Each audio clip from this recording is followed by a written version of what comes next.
পৃথিৱীৰ সকলোৱে আপোনাৰ লগত বেইমানি কৰিলেও আপোনাৰ পৰিশ্ৰম আৰু যোগ্যতাই কেতিয়াও বেইমানি নকৰে।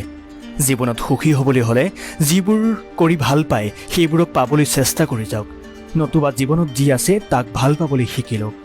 পৃথিৱীখন সলনি কৰিবলৈ হ'লে নিজেই ভাল কৰ্ম কৰি উদাহৰণ দিয়ক।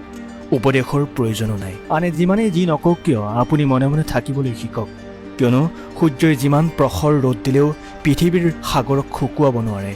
সফলতা কেৱল দুটা কলাৰ ওপৰতে নিৰ্ভৰ কৰে, আৰু সেই কলা দুটা হৈছে চেষ্টা আৰু পৰিশ্ৰম।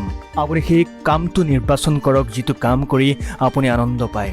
চাব, আপুনি জীৱনজোৰা কাম নকৰি কেৱল আনন্দহে কৰিব। আপুনি আপোনাৰ ভুলৰ পৰা তেতিয়াহে শিকিব পাৰে যেতিয়া আপুনি আপোনাৰ ভুল স্বীকাৰ কৰে। সপোন সেইটো নহয় যি আমাৰ টোপনিত আহে, সপোন সেইটোহে যি আমাৰ টোপনি আহিব নিদিয়ে। শান্ত সমুদ্ৰত কেতিয়াও সুদক্ষ নাবিকৰ জন্ম নহয়। আপুনি এইটো ক'ব নোৱাৰে যে আপোনাৰ সময় নাই, কাৰণ আপুনিও দিনত 24 ঘণ্টাই পায়, যিমান সফল লোকসকলেহে পায়।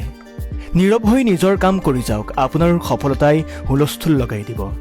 আমাৰ জীৱনটোৱেই এক প্ৰত্যাহ্বান, গতিকে জীৱনৰ অকণমান সময় যুঁজি হাৰি গ'লে নহ'ব, গোটেই জীৱন যুঁজিব লাগিব।